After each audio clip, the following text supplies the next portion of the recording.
Pour terminer cette étude, je communiquerai encore quelques extraits d'une lettre que je reçois, laquelle donne aussi quelques lumières sur le sujet de la croix et ce qu'elle nous incombe.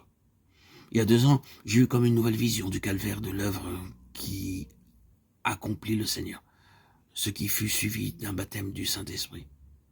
Je fus alors rempli d'un ardent amour pour les âmes. J'appartenais déjà au Seigneur depuis longtemps, et il avait permis que je lui gagnasse quelques âmes. Mais dès l'instant où je décidai de ne plus connaître que Jésus et Jésus crucifié, j'eus donc à combattre les puissances invisibles des ténèbres. Combat terrible, au-delà de ce que je croyais possible, incompréhensible, faux témoignages, jugement, envie, combat, et tout cela venant de chrétiens au service de Dieu. Ce que j'ai dû supporter m'aurait rendu folle si je n'avais pas appris le secret et si je n'avais pas pu me réfugier en mon Sauveur. Autrefois, je recourais constamment au docteur réclamant quelques toniques pour le système nerveux. Il secouait la tête et me disait « Vous êtes usé, ce qu'il vous faut c'est du repos, du changement. » L'hiver dont je vous parle, je n'ai pas eu besoin de tonique.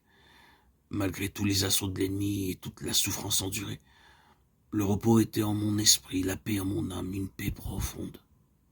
De sorte que j'étais capable de penser aux autres et de m'occuper de leurs besoins, comme jamais encore je n'avais pu le faire jusque-là. J'ai appris à dire avec l'apôtre.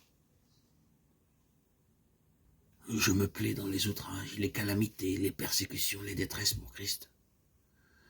2 Corinthiens 12:10. C'est une grâce que de pouvoir souffrir et d'être bon, de servir et de ne rien attendre en retour, seulement cela, que le Seigneur soit glorifié. À lui, toute la louange. Quelle merveilleuse lettre. Nous lisons dans ces lignes qui nous sont données l'ordre de la croissance spirituelle. La délivrance de la vieille nature par une révélation de la croix. Baptême du Saint-Esprit et passion pour les âmes. Et enfin, le processus de mort, s'unir toujours plus profondément par la foi au Seigneur crucifié, afin de pouvoir manifester dans la vie quotidienne l'esprit de sacrifice de l'agneau immolé.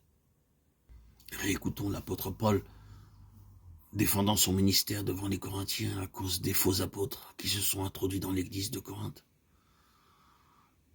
Que nous dit-il? Sont-ils ministres de Christ? Je le suis plus encore. Par les travaux, par les coups, par les emprisonnements, souvent en danger de mort. 5 fois j'ai reçu des Juifs 40 coups moins 1, 3 fois j'ai été battu de verge, 1 fois j'ai été lapidé, 3 fois j'ai fait naufrage. J'ai passé un jour et une nuit dans l'abîme, fréquemment en voyage. J'ai été en péril sur les fleuves, en péril de la part des brigands, de la part de ceux de ma maison, de la part des païens, en péril dans les villes, dans les déserts, sur la mer, parmi les faux frères. J'ai été dans le travail, dans la peine, exposé à de nombreuses veilles, à la faim, à la soif, à des jeûnes multipliés, au froid, à la nudité. Et sans parler d'autre chose, je suis assiégé chaque jour par les soucis que me donnent toutes les églises, qui est faible, que je ne sois faible, qui vient à tomber, que je ne brûle. 2 Corinthiens 11, 23, 31. Voilà le véritable témoignage. Pour les autres, vie, bénédiction, puissance. Pour l'apôtre, faiblesse, souffrance, patience, endurance, douceur, fruit véritable de l'esprit. Ainsi, comprenons bien, frères et sœurs, bien-aimés en Christ, mes chers amis, auditeurs et auditrices, que seule la croix conduit au Saint-Esprit.